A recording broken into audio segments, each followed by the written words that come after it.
cash is oxygen, right? Yeah. Profit is health of a business. Cash is oxygen. And so you can be very profitable, but then you lose oxygen just for a couple minutes. I'm a banker. You know this better than anyone, right? And so for me, it was always this, that was this crippling fear of, are we going to go bankrupt and are we going to go bust? We go bust, then it's like the shame and then the fear of like, everyone knows you as this guy that runs this company. And then, okay, now it's like, what am I going to go do now, right? Like, so it's like, that was this fear.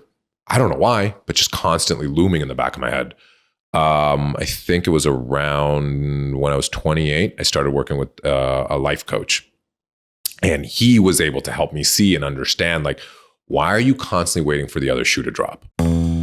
Welcome to Locality's Making Bank podcast, where we continue our exploration of South Florida's entrepreneurial landscape with host Keith Costello, co-founder and CEO of Locality Bank. Sit back, relax, and let South Florida visionaries guide you on an entrepreneurial journey from tribulation to triumph, sharing the very stories that have shaped them. Ali Mirza, welcome to Locality Bank's Making Bank podcast. Thank you so much for having me, Keith. Appreciate it. Hey, we appreciate you coming, down from Atlanta. I think our second out-of-town guest, right? Yeah, so that's exciting. And we also know you because we're using you for our bank to help us grow. So we're really glad you could be here today because we've been impressed with you, and we're happy to share your story with our listeners. So hopefully it can be of help to them as well. Right. So we usually we dig in because I find that a lot of entrepreneurs have a good early story about why they're the way they are, and usually begins, when they grow up. So tell us about how you grew up and where and your early story. I think I've got the typical entrepreneur story where it's just like a meandering road. But I was born in Pakistan, grew up in Canada, a family, poor refugee immigrants. We moved to Canada, grew up in Canada until I was like 26, 27, I think, and then moved down to Atlanta. And that's kind of right around that time is where my kind of entrepreneurial journey began. Okay. But as a child growing up, mm-hmm. Were you, I know your father was a big influence, right? Tell us about that a little bit. Yes. Okay. So when we moved to Canada, my dad, he was like 37 years old, 3 kids, wife, barely spoke any English. And so kind of moving from Pakistan to Canada, like wildly different. A little different. Yeah. Especially the climate too. Yeah. And so we moved there. Right away was winter, and my dad was working for like $3.25 an hour trying to support a family of 5. And so to see him every single day to kind of go into work, and those were the values instilled in all of myself and my siblings about, honest work, but hard work. Mm-hmm. And I think that's kind of what led me to kind of because education was always stressed on our family, on me and my brothers, my brother and my sister.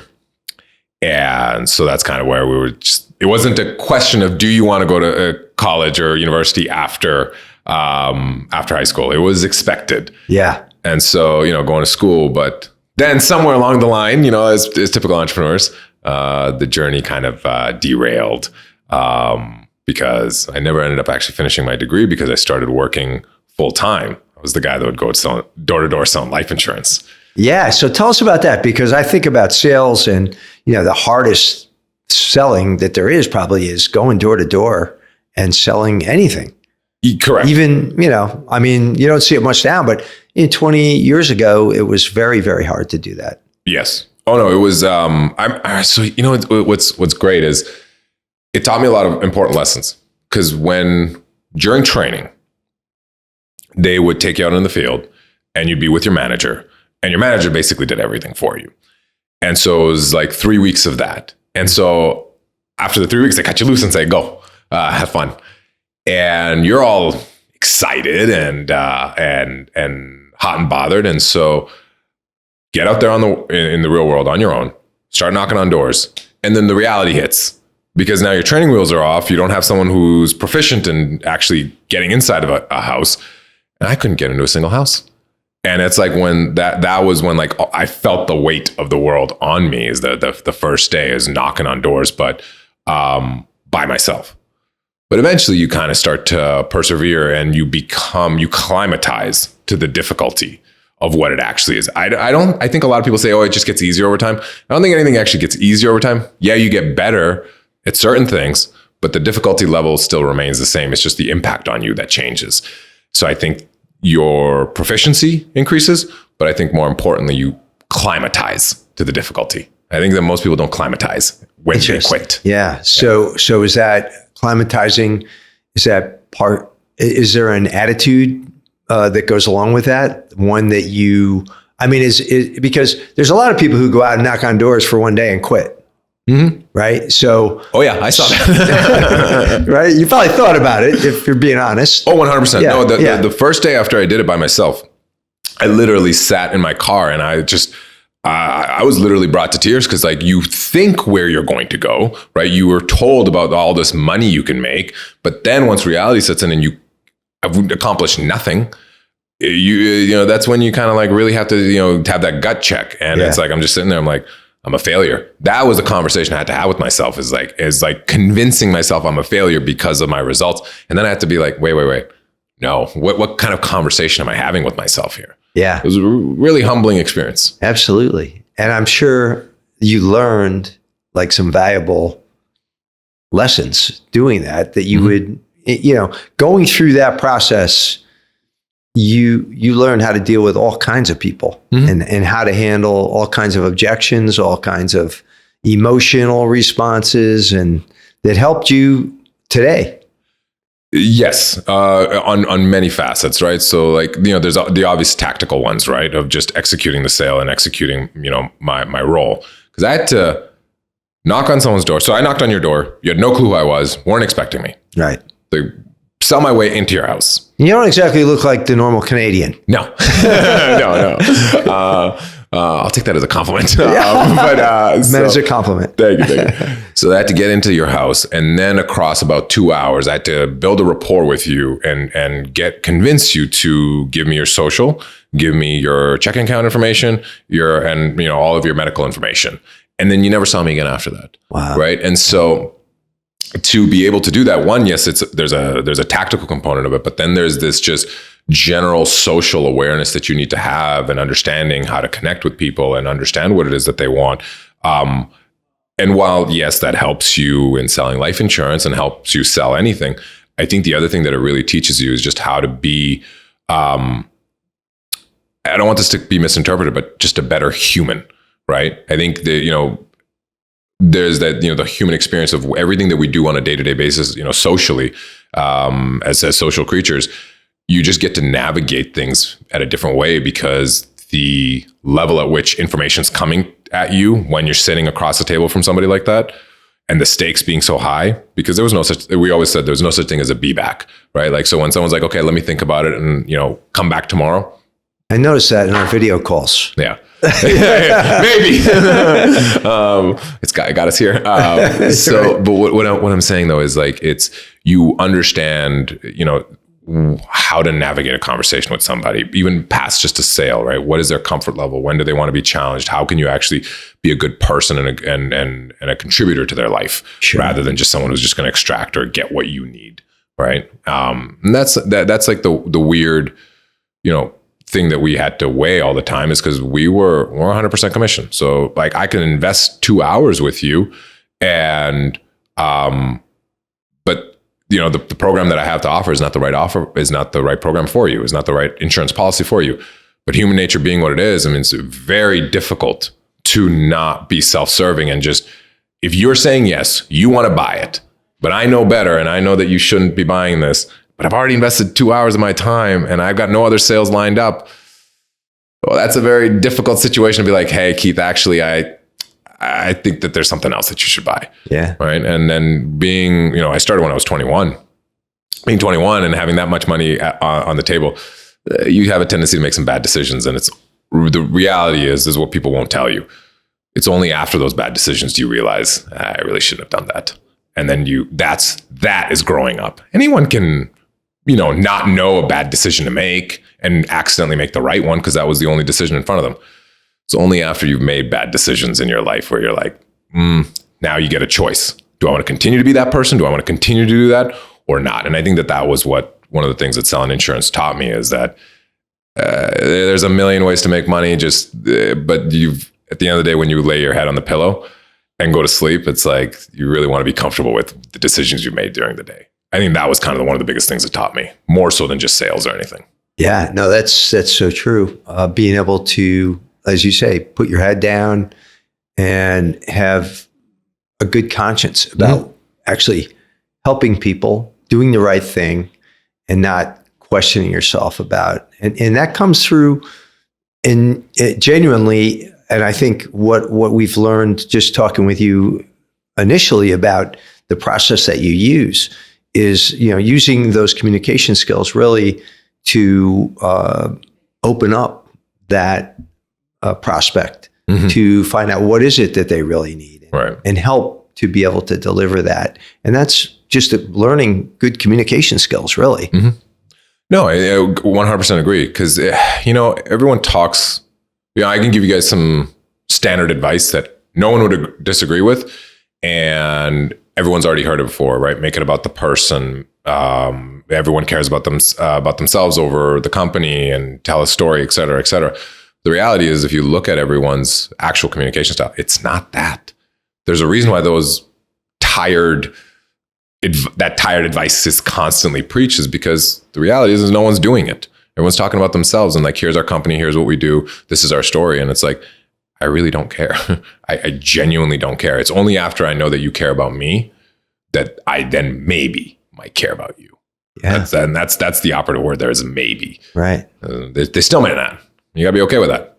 Well, I think the great communicators, you may not remember everything they say, but you remember how they make you feel. Yes. Right. And I heard that, said about Bill Clinton, who was, still is probably one of the great communicators. But anyway, so you obviously go into, you're in sales, you're successful doing this insurance sales. And how does, so 2011 comes around, and how do you decide to go off on your own and launch Rose Garden? I just did not enjoy what I was doing. Okay. Right. And I think that, I don't know if it was ego, confidence, delusion, whatever it was. I don't know. I don't care. I'm glad it was there, is what allowed me to believe that I was like, I think I can do this on my own. I think I can run a sales consulting firm on my own, not knowing that that's what it was going to be. Originally what happened was I said, look, I hate insurance. I hate all the red tape. I'm a salesman. Just let me sell. That's all I want to do. And so I started up Rose Garden. And originally how we started off was I'd go into organizations and say, hey, you got a product service solution to sell, but you don't want to run a sales team. Let me do it for you. Put me on retainer and pay me a kicker once we sell something. And that was working out great for a while, about 3 years or so nearly, until one of my clients, and this is, still me being a smart ass kid. And so one of my clients was just like, hey, this is great and all, we're great numbers, but you get hit by a bus, we're back to square one. And I'm like, Sheldon, that sounds like a you problem, not a me problem. I'm laid up under a bus right now in this scenario. And so then he's like, well, why don't you write down everything that you do? And I'm not going to do that, right? So I'm just like flippantly just say, well, why don't you pay me for it? Because that's not our engagement. And he says, yes. And that's when I had the light bulb going. I'm like, oh, wait, hang on. This is infinitely more scalable, right? It's like, there's only so much of my time that can go around selling for other people. But if I can actually build the process for you, because training is okay. Training's cool, but maybe. But no one gets excited for training, no matter what these, personal trainers or whatever, Instagram influencers tell you about, getting everyone all excited. Nobody wants to be trained on anything. But it just fills someone full of piss and vinegar for the moment, and it doesn't actually have lasting results. So I'm like, I don't want to do that. I don't want to train. What actually creates lasting results is if you implement an appropriate system, you build a system and a process, but it has to be custom specifically to the organization.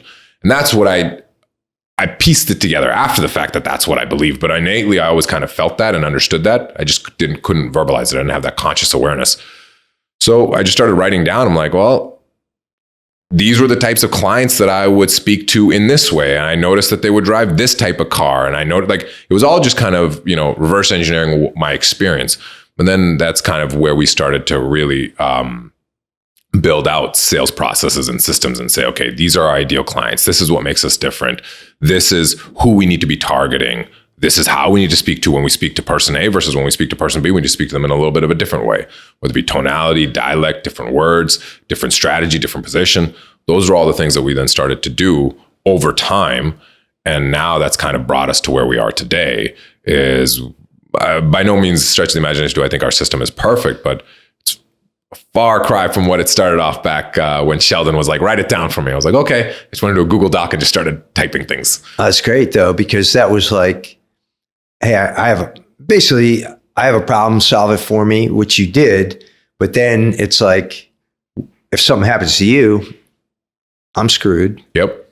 And now you have a scalable business. So I hope you thank that guy for putting you in that position. I mean, I probably should, but Sheldon made my life. Okay. He's a very nice person, but just to give you a quick tidbit on Sheldon, Sheldon could never possibly agree with somebody. The closest Sheldon would ever come to agreeing with you would be when he would say, "I don't disagree."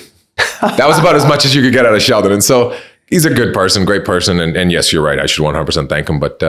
Oh yeah, we had our conflict. I'm sure. That sounds like the bank regulators. That's what they say too. If we ask for something, they say, "Well, we're not going to disapprove." Yeah, we're not going to disapprove that. It's like they won't say they approve it, right?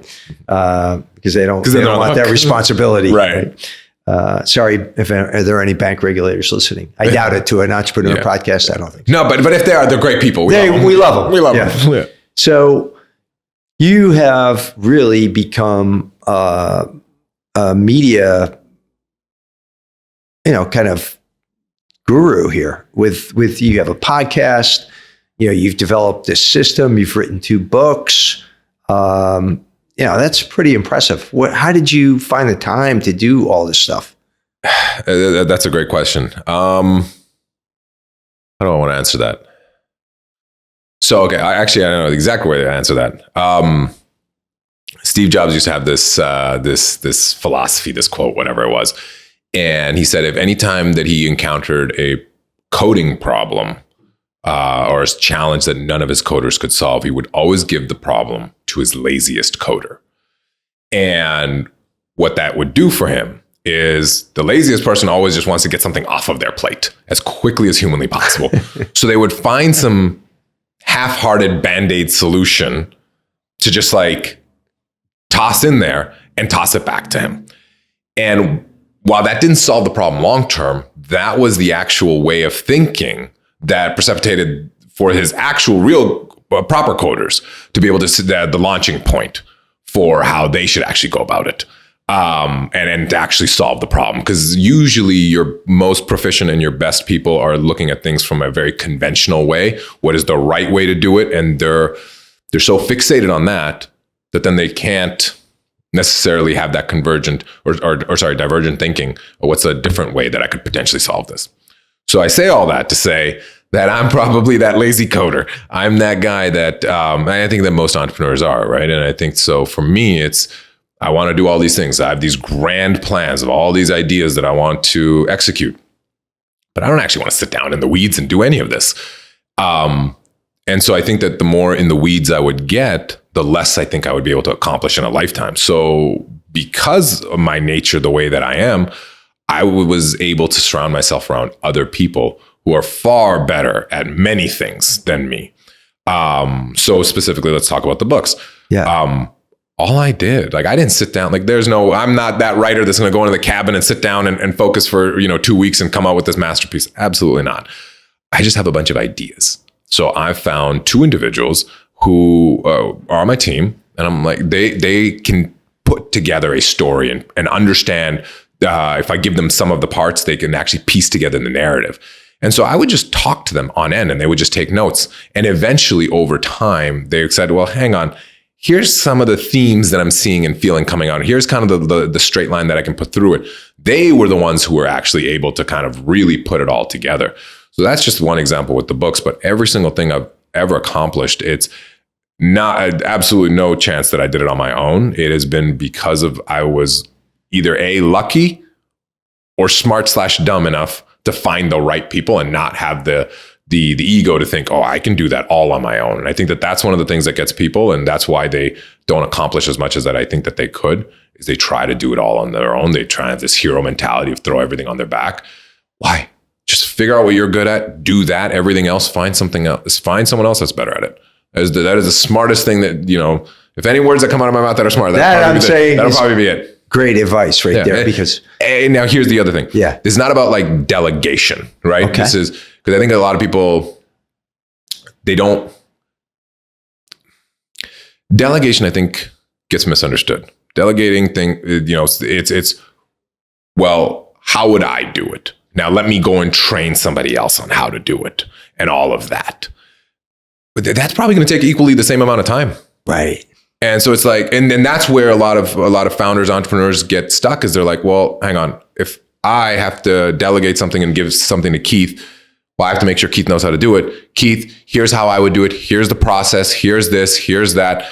And then you're going to do it. It's not going to be to my standard because it's not me. You're going to turn it back to me. Plus, I'm not going to want to do it. Right. Because you've told me how to do everything. Exactly. There's no sense of ownership over it, right? And so then you're going to give it back to me, and then I'm going to look at it and I'm like, it's only about halfway through, and it would have taken me 10 hours to do it already, and I've spent 10 hours explaining it to Keith, and now I still got to do it. You know what? Never mind. I'm never going to do this again. If I want something done, I'm going to do it myself. If you want something done right, do it yourself type of thing, right? Or I'll never ask someone to do something that I wouldn't do myself. I think that's some of the worst business advice that anyone can possibly give. Mm-hmm. I almost exclusively ask people to do things that I would not do myself, because if I would do it myself, let me do it. If I don't want to do it is what I'm going to ask you to do, right? But I need to make sure that you're proficient at it. So the way in which I go about things is I just ask. I'm like, hey, this is what I want. This is what great looks like. You want to do it? Can you do it? Right? Again, this is outside of your normal day-to-day scope, right? If it's inside your normal day-to-day scope, well, there's no asking there. It's like, hey, this is what you're doing. This is your job. Right. It's called work for a reason. But if it's outside of your day-to-day scope of what I need you to do, then that's how I say, I'm like, okay, how would you go about attacking this problem? Cool. Looks like you got ownership over it. And then what they come to me with, like that took me 5 minutes, 10 minutes to explain to them what great looks like, what my expectations are. From there, if you got any questions, you'll ask. You'll come up with ideas. You'll come up with solutions that I couldn't have in a million years come up with. That's how you actually, extend your own capabilities. That's how you actually, further yourself. Because if I was, again, going back to the book, if I was expected to write half a chapter of a book, we'd still be there, right? Like I wouldn't have been done. But now I'm 2 books deep, only because of, I was fortunate enough to have the right people around me. Yeah, that's super advice. And I think there's a book called Who, Not How, mm-hmm. that is the same idea. And also, yeah, I mean, I think that's great that you said that about delegation too, because I agree that, just delegating something to someone is different than what you're talking about here. And that's much more powerful. The area, sorry, just a real quick aside, the area I think that some people get wrong is they either give too much leash and too much rope, and I think the expectations is what needs to be set. You don't have to get into the weeds and the details of how you want it done. It's just, what does the end product need to look like? And are we aligned on our values in terms of some people think the ends justify the means. That's not at all what I'm saying, right? If you got to lie, cheat, steal to get to that, that's not what I'm trying to preach. Make sure your values are aligned with your people. So there's a right way and a wrong way to do things. But here's the expectation in there. That's the weeds that let that person deal with. Yeah. And I would just say 2 things that come to mind for me is you've got to have clarity there about what's expected. And, I've seen a lot of people managed by ambiguity, like, here, you do this and this is your job. And there's not that clarity about what that person is supposed to do. Correct. Yeah. That end output, just got to be on the same page. So how about mentors? Have you had people who have helped you? I know your dad was a big influence. I know you mentioned Steve Jobs. I don't know that you ever, got some advice from him in the just from YouTube. Yeah, well, that's a great way to pick up mentors, right? I mean, anybody can have Steve Jobs as a mentor on YouTube, mm-hmm. but anybody in person that meant a lot and helped you? I mean, yeah. So this is my award show moment where I've got like 30 seconds to like thank everybody, and I know I'm going to forget some people. So this is where I'm fearful to even mention anyone. But there is one person that I have learned an incredible amount from, and that always comes top of mind. It's an entrepreneur, a CEO by the name of Michael Mogul. Never in any sort of official mentorship capacity, but he was a client. And the amount that I learned from that boy, unbelievable. I call him a boy. He's a couple of years older than me, but nevertheless, the amount that I learned from Michael, unbelievable. Like, I've been in the room with some very, very intelligent, powerful people. I'm in the room with billionaires and multi-million. Like, I put Michael up against any single one of them. Just the way in which his brain works and the way in which he operates, he gives absolutely no apologies for who he is. He is who he is. And he makes it very clear what his expectations are. And then he has just a way of communicating them, but then also staying true to them in the midst of back and forth, right? So you can walk into a meeting and say, here's what we want to accomplish. Here's what's wrong. Here's the problem we need to solve, et cetera, et cetera. And then the human element gets involved, right? Well, I tried to do this, and I was thinking that, and you know what? I want to do this as well, right? You start talking with your team, and then you get all of those parts of the conversation start to happen. None of that would ever deviate Michael, right? He was still fixated on like, yeah, I get that, but back to the point at hand. And just that one little piece. I mean, I learned a million things from him, but just that one little piece that I learned from him, like, yeah, that actually makes sense. Like, what was the initial objective of the meeting? Was to solve this problem. Just because you have life going on or somebody else has something going on, we can be empathetic towards that. I understood. But why should that change what the end output is, right? Or what the initial goal was. Mm-hmm. So Michael, I think, is definitely a mentor that you can ask me in many details as you want. I could probably talk about him for hours and hours on end. But that boy, his brain was built different. And it actually was. I've got proof of on that. And did you meet him as a client, or how did that relationship develop? So he became a client, but he was a business acquaintance for a really long time. Okay. So we were both a part of an entrepreneur group called Young Entrepreneurs Council, and as a part of that, being in the same network, and he was also in Atlanta, and so we got together for breakfast a couple times. And slowly started to build a little bit of a familiarity with one another. And he would ask me questions about sales, and the guy's brain was always on a rocket ship of like, how do I grow? How do I grow? How to grow? Very growth-minded individual.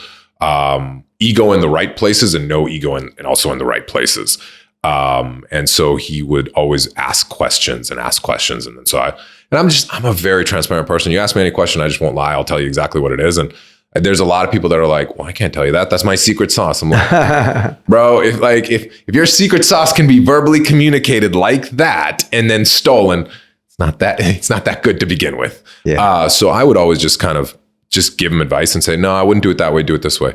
So it naturally over time evolved into, he's like, well, we're at a point now where I think, our sales team could utilize your services. Why don't you come in?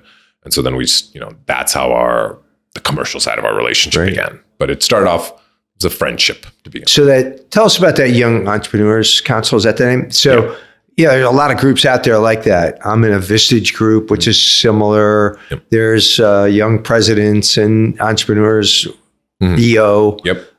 Tell us about the one that you've been involved in and how you gotten value out of that. Because I think that's great advice, I think, for anybody who's out there as an entrepreneur to get that kind of mastermind group that you can really get good advice from. Mm-hmm.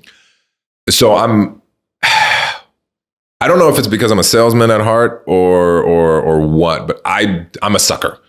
I buy anything. You put it in front of me, sure. Like, why not? Right? Unless I can. We got a CD special before you leave. You know what? You'll probably get me on that. Right? So the way I make decisions is very simple. Is can I afford the worst outcome of the downside? Yeah. If I can, is the upside worth investing any time? Yeah. Then why would you not?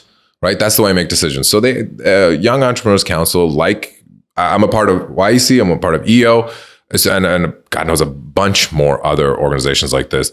And I remember when I was first about to sign up, I think I was 26, 27 at the time, and it was like a $1,200 endowment fee. And I was sitting there thinking, I'm like, should I do this? Should I not? Should I do this? Right? And I remember someone was trying to convince me not to do it. And they had all the conventional wisdom there to tell me not to do it. And they were correct. And I was like, F it. I'm going to do it. And I did it. It was the best advice. It was the best advice I didn't take. Yeah. Because here's the thing. You're going to have a lot of people in your life that are going to be right about a lot of things. And the reality is if you're in business, you got to remember you're betting against the house. So you like all the conventional wisdom that everyone's going to give you, you kind of actually have to go against that. Otherwise, you're not really going to accomplish anything. Why are you in business? So that's what I don't understand about a lot of people. And they make decisions in my opinion, in a very poor manner. But that was not your question. Your question was, what kind of value do I get out of it? Or how do I get value out of it? It's by being open and you're there to understand and just there to learn and just there to experience. Just let the experience breathe. Too many people get way too analytical. They start calculating ROI and I'm like, well, I spent this much time and this much money. What was the output I got? Bro, that is the worst way to look at things. That is the worst way. Like, I mean, unless I don't know in what world that makes sense, but I'm sure there's some world that those things make sense, but not in business. Not in business. You got to be very esoteric when you're evaluating things in business. Reminds me of this Henry Ford story where like he brought in these consultants, external consultants, and he said like, how do I make my operation more efficient or more profitable, whatever it was, the direction he gave them. And they go and do their research and whatever. And they come back a couple months later and they say, okay, here's all the changes we recommend. And so he's flipping through the pages and it was like, cut this individual. And he's like, so you want me to terminate Frank, whatever the guy's name was? And they're like, yes, he does nothing. So Henry Ford looks over, as you can see him, he's got, allegedly, this is the story goes. Right. You can see him with his feet up on the desk. And they're like, yeah, see, look, he's doing nothing right now. He's got his feet up on the desk. He's like, so you see where his feet are? He's like, yep. He's like, that's exactly where his feet were 3 years ago when he came up with an idea that saved me millions of dollars. And that's the way I look at business, is that just go. You're there for the experience. Like, is that $1,200 that I spent, 7 years ago, 9 years? I don't even know how long it was. 9 years ago at YEC, the $1,200 that I spent, like, do I even remember it? What would I have done with it otherwise? Right. But what was the experience and again, it wasn't a point solution I was looking at. Is what did it give me the first month? I have no clue when I ROI'd from it. But looking back at it from having a longitudinal perspective on it, was wildly probably one of the best $1,200 I've ever spent, because I got to meet Michael there, a guy that taught me so much. Like what I've got is invaluable from it. So the way in which, again, eventually I'll come back to your question, is the way in which to answer that question of how do I get value? How do I evaluate these things? What do I do? Just go, just experience, just use it as a platform to just experience it.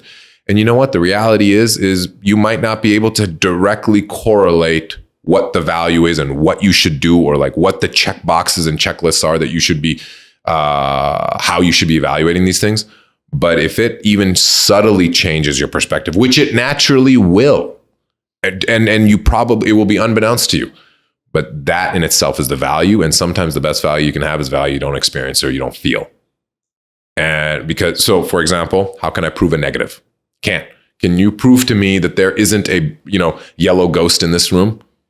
You can't, right? So it's like, if I go and do the right things and join the right groups, and 5 years later, my life is in a good place, but I can't directly attribute that back to that, how can I say that didn't help me? Now, here's where it gets, this is why I believe this. Majority of people who are successful have that type of journey.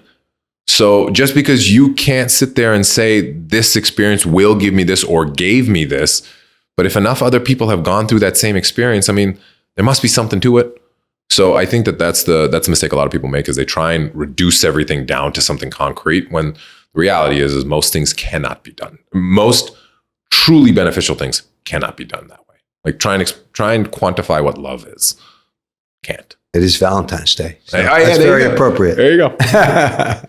But I think, that's so true, because, really, I think when you make that type of, when $1,200 is $1,200, $50 is $50. Yeah, $50 is $50, right? But it's still a decision you have to make, and you're investing your time, you're investing money. at some point, you might not do an ROI, but you have a feeling, right? This is valuable. I'm gaining. I have met this guy in my group, Michael.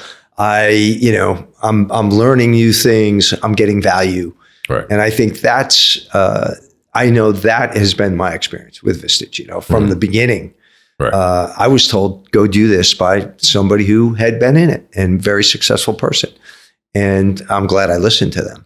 And as a result, I did the same thing. You'd get this, no matter how much money it is, you're like, well, I got to spend money and time and I got to go all day to these meetings. Mm-hmm. But it wasn't that long until I was like, yeah, this is great. So I totally get what you're saying. How about so talk about your first hour, the morning, because you kind of set your day that way. My day to day every morning? Your first hour, like kind of how you get going. Oh dear. So I'm the type of guy I love to work out in the mornings. Okay. So depending on what my workout is for that morning, time might change. I'm not one of those like rigid wake up at 4:45 type of guys, right? Okay.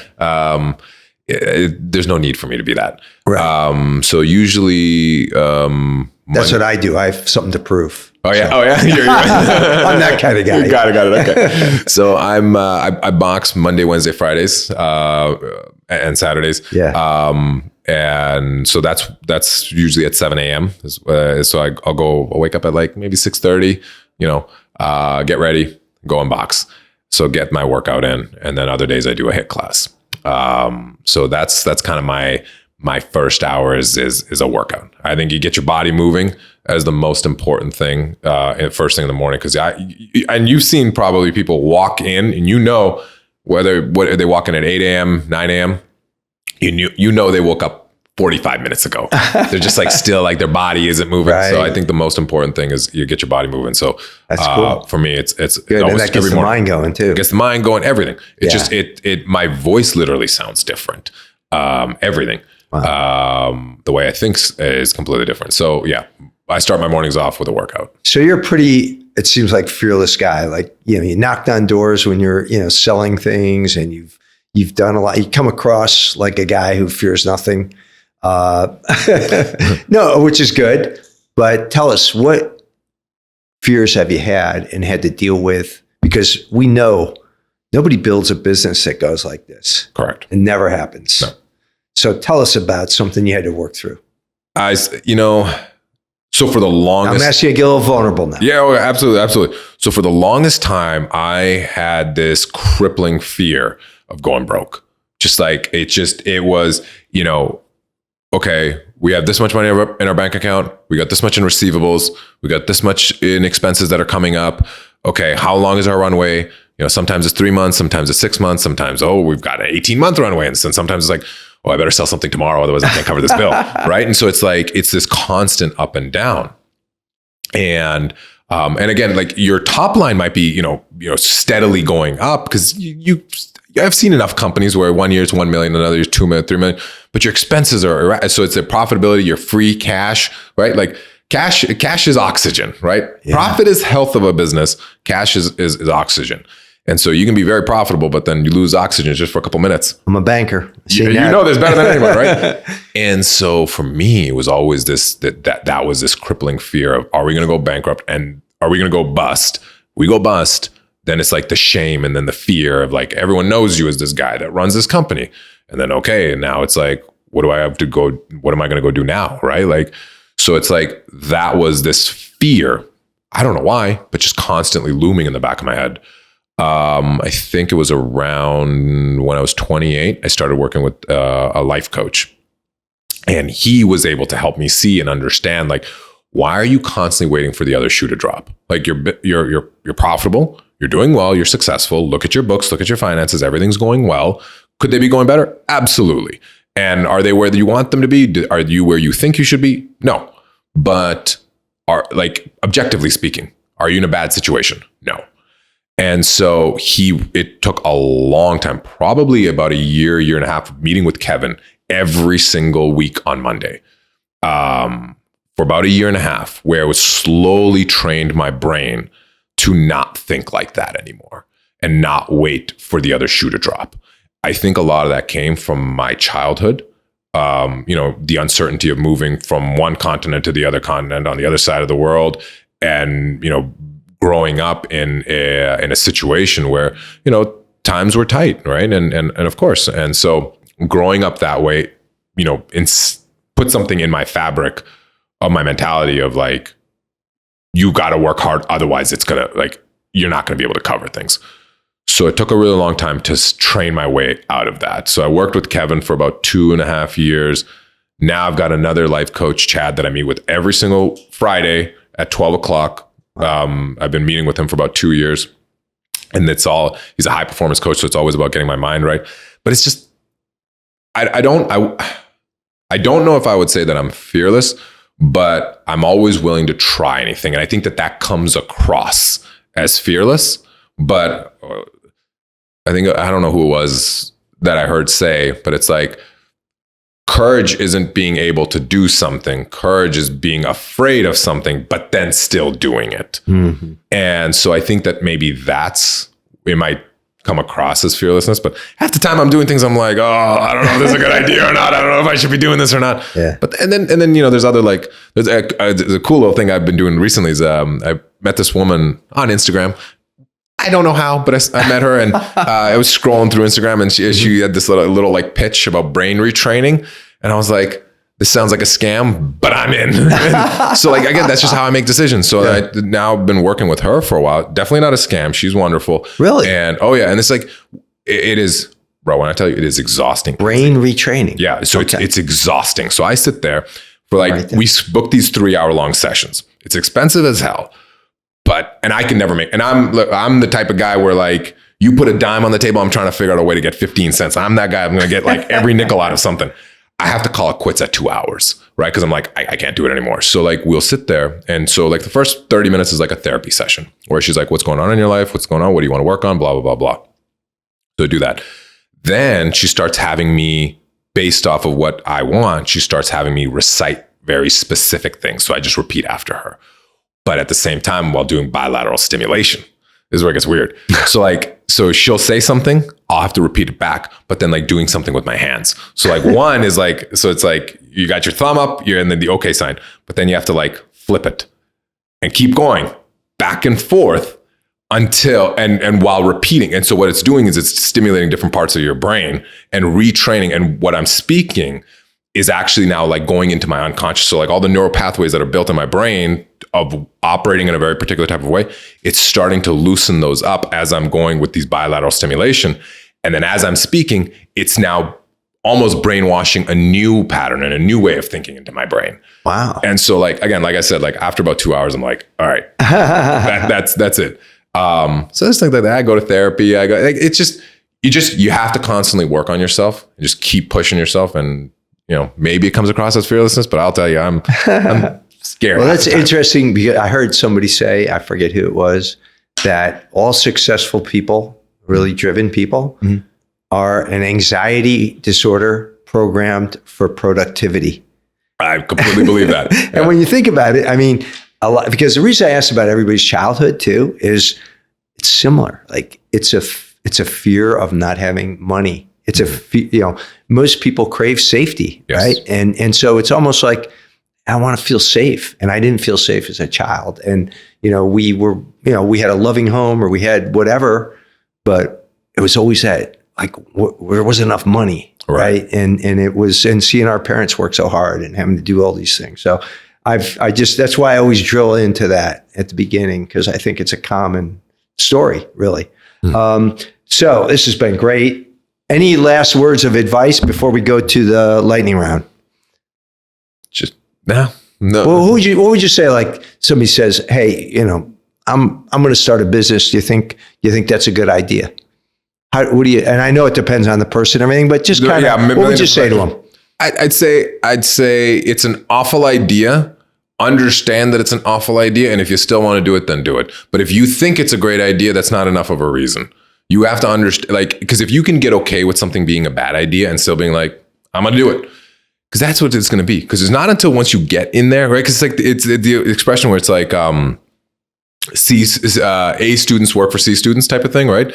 It's just because the A students were smart enough to know that's way too hard. That's ridiculous, right? Like why would I want to torture myself like that? It's the C students because we're not smart enough to be able to understand how bad of an idea it is to be that masochist to yourself that we're like, oh, this is gonna be great. I'm gonna be rich. I'm gonna have a boat in like 18 months, right? Like we think that, so then we're like, we're gonna do it. And it's not until we're so deep, we're like, oh my God, had I known it was gonna be this difficult, I would have never done it. So what I'll tell people is like, hey, you're gonna get to that point at some point. So if you still think that at that point you're gonna wanna do it, then you only got one life to live. So, go for it. And the worst thing that can happen is you can fail and probably just end up back to where you are right now. So if you can handle that quote unquote shame, if that's how you look at it, then you're definitely fine. And if you look at that as a learning experience, even better. Right. But that's probably the best idea I can give someone. And here's the other idea. If you ever get into business because you're like, hey, I'm going to do this and I'm going to exit, or I'm going to build this business so I can have passive income, I hate you. I hate it. You are either wildly delusional, or you are the type of people that feeds people awful ideas, and you're a scam artist on Instagram, because like a business is a living, breathing thing. And if you think that you're going to get into business to have passive income, like you're either going to do something wrong. I love that, right? Because that's kind of that's the message that you get out there a lot. Yeah. Like, how easy it is to drop shippers 6 months and then live on the beach. It's like, on what planet? The people that are doing that are scam artists. Well, it's no different than, the guy on the yacht 20 years ago with the girls in bikinis saying, I do this. It's just the same. And they were doing that in Henry Ford's time. There were people out there doing that. 100%. All right, here we go. Since you love Henry Ford, I threw that in there. All right. So favorite book? It's a tie between Alchemy by Rory Sutherland and Radical Candor by Kim Scott. Oh, great. I'm writing these down. We got to get those. Your song there's like your theme song. But before I go into like a battle or whatever you're doing, motivating. Can't Be Touched by Roy Jones Jr. Wow. Yeah. if you have no homicidal tendencies in your body, I trust me, that song will bring it out of you. Beautiful. I'm writing these down. This is good stuff. What's the best piece of advice you ever received?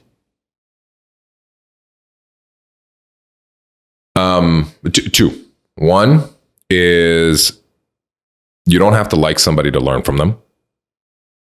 And then two is never let your past beliefs dictate your future decisions. It's great. If you could have dinner with anyone, living or dead, who would that be? Vladimir Putin. Wow. Arguably the most powerful man on the planet. Some people think he's great. Some people think he's a lunatic. Like, that man is so polarizing, and like, you can't piss off that many people and still be alive.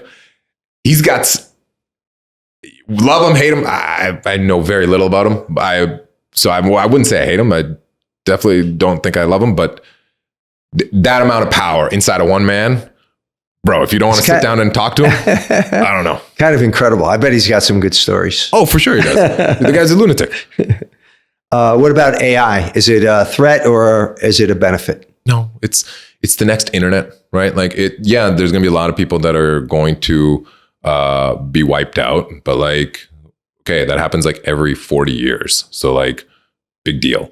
So when computers were coming around, right? Everyone was like, oh, how are we going to tabulate things? So it's just the next evolution, right? So like, I think that there's going to be there's going to be a lot of money made. There's going to be a lot of people that are going to scam things. There's going to be a lot of people that are going to go bankrupt, but 15 years, 20 years from now, it'll just be a thing. It won't be something special. The thing. Gotcha. What's something you're grateful for? My health. It's great. Travel destination that's your next or your number one that you want to go to that you haven't been to yet? That I have not. Mexico City. Oh, cool. My daughter was just there. What's a new skill you're learning besides brain retraining? Retraining, which is a good one.